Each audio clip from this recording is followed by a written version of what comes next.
మీరు సంపాదించిన మనీని హ్యాపీ మనీగా మార్చుకోవాలనుకుంటే విజువలైజేషన్ 2.0కి జాయిన్ అవ్వండి. నమస్కారం సుబ్బారావు గారు. నమస్తే అండి.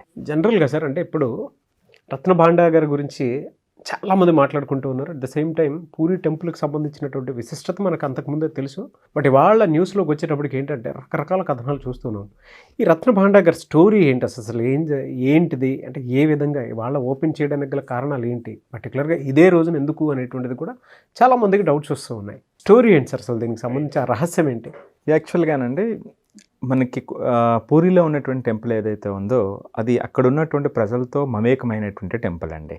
అది ఒక దేవాలయం అని కాదు, వాళ్ళ ఇళ్ళల్లో ఒక భాగం, వాళ్ళ రోజువారీ కార్యకలాపాల్లో ఒక భాగం. అంటే ఒక అన్కండిషనల్ ఆధ్యాత్మికత చూడటం అంటే అదొక ఎగ్జాంపుల్ కింద మనం చెప్పచ్చు. ఎందుకంటే నాకు చాలామంది అక్కడ ఫ్రెండ్స్ ఉన్నారు, నా స్టూడెంట్స్ ఉన్నారు, ఎప్పుడో చాలా నుంచి వింటూ ఉంటారనమాట అండి. సో అంత గొప్ప విశిష్టత ఉన్నటువంటి ప్లేస్ అండి అది, పర్టికులర్లీ ఆ టెంపుల్ విషయంలో.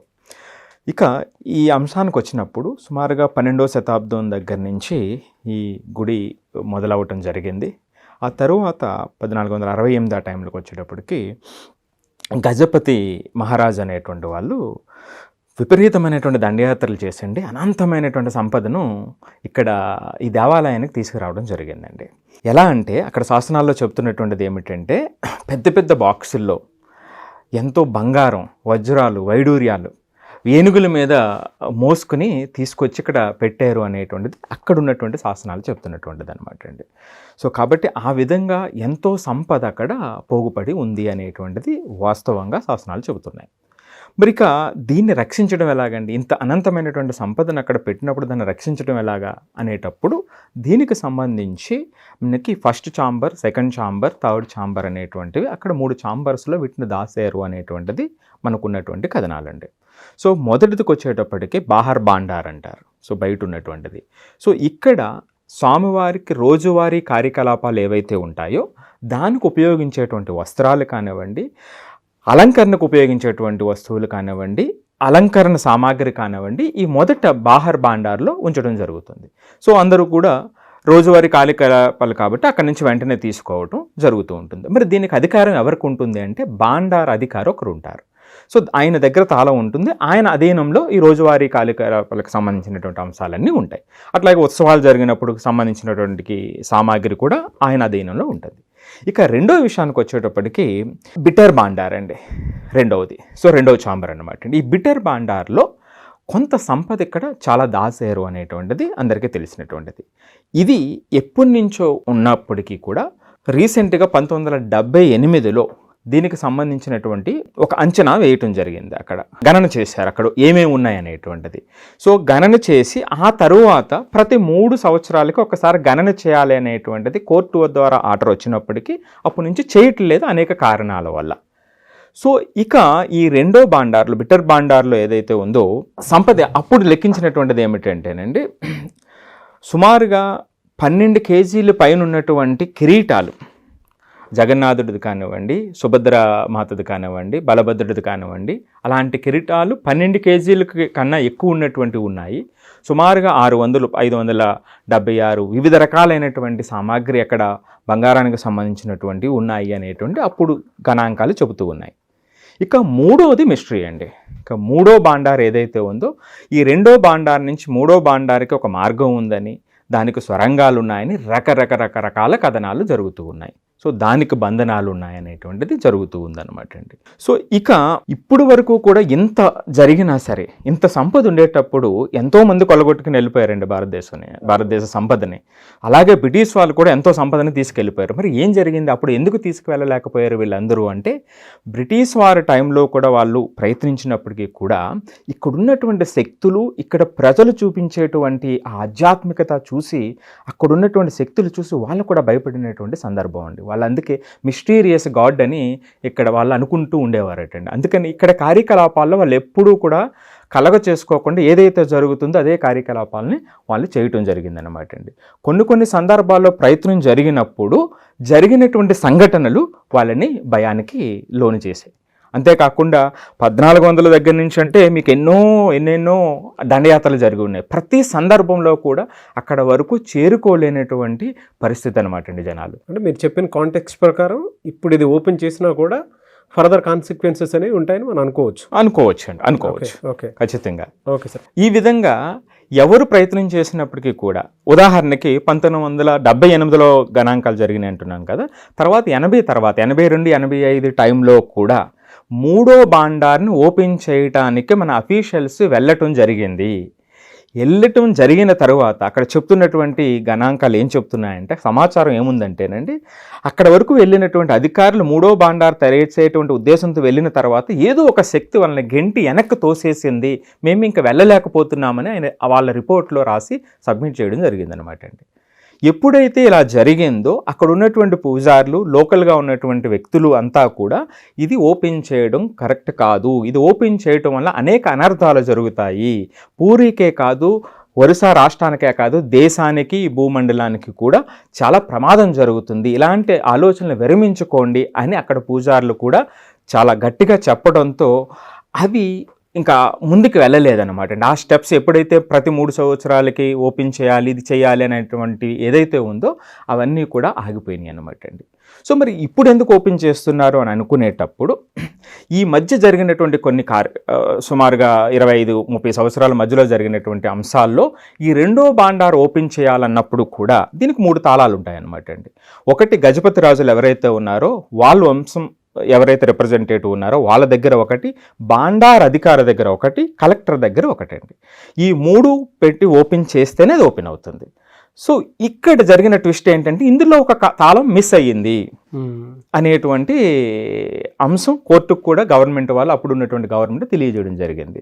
సో మరి ఓపెన్ చేయడం ఎట్లాగంటే, కొన్ని రోజులేమో మా దగ్గర డూప్లికేట్ కీ ఉందని, కొన్ని రోజులు లేదని. సో ఈ విధంగా ఎప్పుడైతే అక్కడ లోకల్గా ఇది ఓపెన్ చేయకూడదు అనేటువంటిది గట్టిగా ఉందో అది జరగడం జరిగింది. ఇక 2018లో అక్కడ ఉన్నటువంటి కోర్టు తీర్పిచ్చి ఇది ఓపెన్, అప్పటికి కీ దొరికింది అని మళ్ళీ గవర్నమెంట్ సబ్మిట్ చేయడంతో ఇది ఓపెన్ చేయండి అనటంతో మరలా ఈ తర్వాత ఈ మధ్య కాలంలో రాజకీయం, ఎలక్షన్ జరగటం, బీజేపీ గవర్నమెంట్ లేదు మేము ఓపెన్ చేయిస్తాను అనటంతో వాళ్ళ మాట ఇవ్వటం, వాళ్ళ గవర్నమెంట్ రావటం, ఇది ఇప్పుడు ఓపెన్ చేయడానికి ఇప్పుడు ముహూర్తం చేశారనమాట అండి. సో వీళ్ళు 2 నుంచి 3కి వెళ్తారా, లేదా 2లో ఏదైతే ఇది వరకు గణన చేశారో దాన్ని మరలా చెక్ చేసి ఆగుతారా అనేటువంటిది మనకు తెలియదండి. ఇక్కడ ఇంకొక కారణం ఏమిటంటే, నేను ఇప్పుడే చెప్పాను 1985 ఆ టైంలో ఆర్కియాలజీ డిపార్ట్మెంట్ వాళ్ళు కూడా లోపల నుంచి చూడడం జరిగింది. 2వ భాండార్కు వెళ్ళి అక్కడ ఉన్నటువంటి పరిస్థితుల్ని అంచనా వేసిన టైంలో అక్కడ ఉన్నటువంటి రూప్ ఏదైతే ఉందో అది కొంచెం నాశనం అయ్యేటువంటి దశలో ఉంది.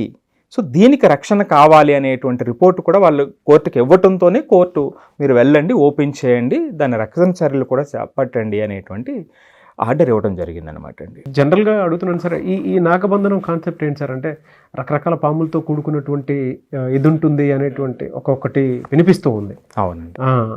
నాగబంధనం కాన్సెప్ట్ ఏంటి? ఇప్పుడు జనరల్గానండి, నాగం అంటే పాము అండి, అది ఒక సంరక్షణకి, జ్ఞానానికి ప్రతీక అండి. సో దాన్ని రిలేట్ చేసుకుని మన స్పిరిచువల్లో దానికి ఒక శక్తిని ఇవ్వడం జరిగింది. ఉదాహరణకి మనం జనరల్గా మనసులో ఏం చేస్తామంటే అండి, ఇప్పుడు నేను ఏదైతే నమ్ముతున్నానో ఆ నమ్మక వ్యవస్థలోనే బయట చూస్తాను. సైన్స్ ఏం చెప్తుంది అంటే, ఏదైతే కనిపిస్తుందో దాన్నే నమ్ముతుంది.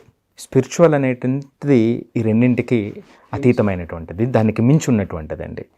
సో ఆ కోణంలోనే మనం చాలామంది యోగా గురించి తెలిసినటువంటి వాళ్ళకి కుండలిని ఎనర్జీ అని, శక్తి అని వింటూ ఉంటారండి.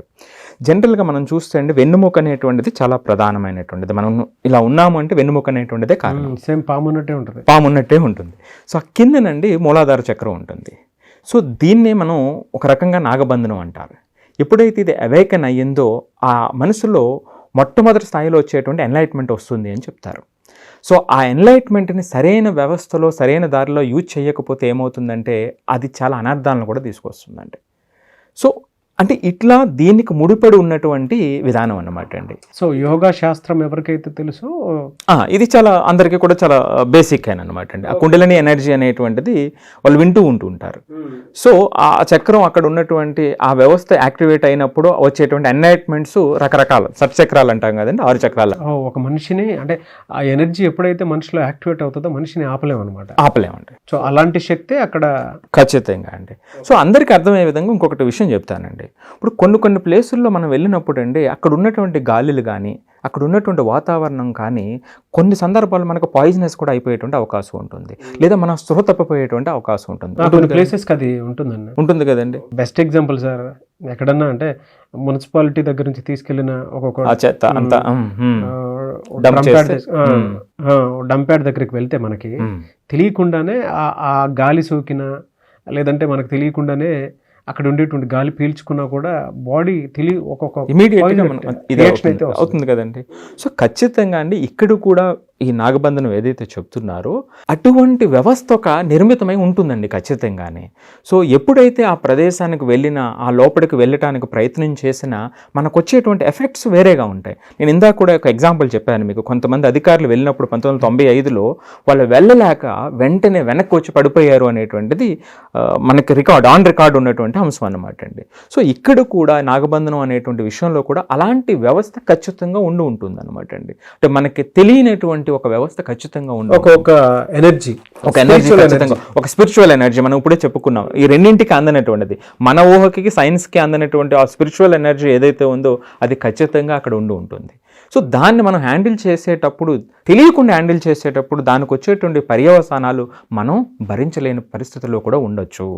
సో యోగా శాస్త్రానికి సంబంధించినటువంటిది లేదంటే మన జనరల్ శాస్త్రాలు ఏవైతే ఉంటాయో ప్రతి దానికి ఒక సైన్స్ ముడిపడి ఉంటుంది. సో అలాంటి ఎనర్జీస్ అంటే యోగా చేస్తే కొన్ని ఎనర్జీస్ మనల్ని ఏ విధంగా అయితే ఎన్లైట్మెంట్ చేస్తాయో, ఒక్కొక్క స్పిరిచువల్ ఎనర్జీని ఇస్తాయో, సో అలాంటి ఎనర్జీ అక్కడ ఉంది అని చెప్పేసి చెప్పటమే నాగబంధనం అనేటువంటి ముఖ్యోద్దేశం.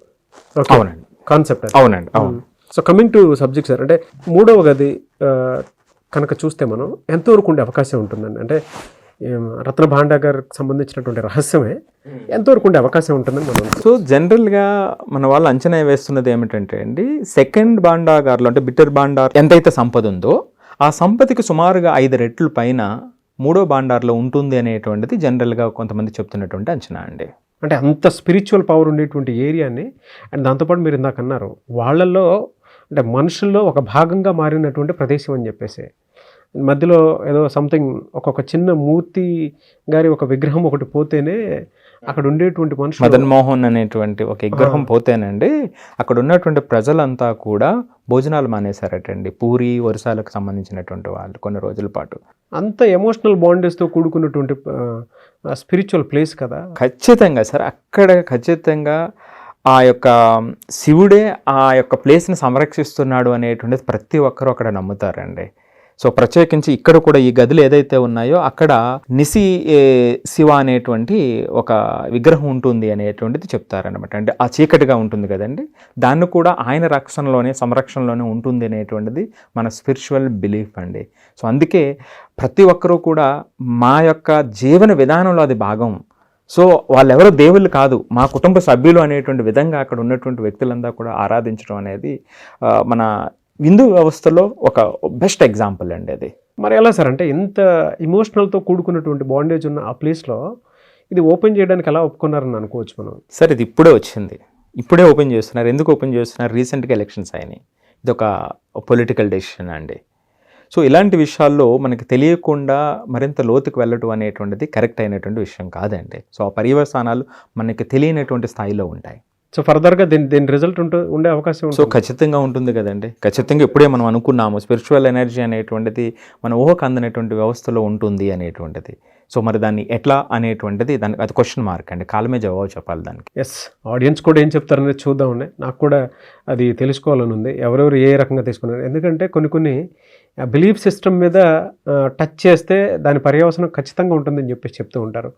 ఫర్దర్గా అటు పొలిటికల్గా ఉంటుందా లేదంటే జనరల్ నేచురల్ కెలామిటీ కిందకి వచ్చే అవకాశం ఉంటుందా అనేది కూడా చూడాలి. ఎందుకంటే అనంత పద్మస్వామి దేవాలయం సంబంధించినటువంటి కొన్ని గదులు ఓపెన్ చేసిన తర్వాతే అక్కడ చాలా ప్రళయం తాండవించినంత ఇదిగా అయిందని చెప్పేసి అంటూ ఉంటారు.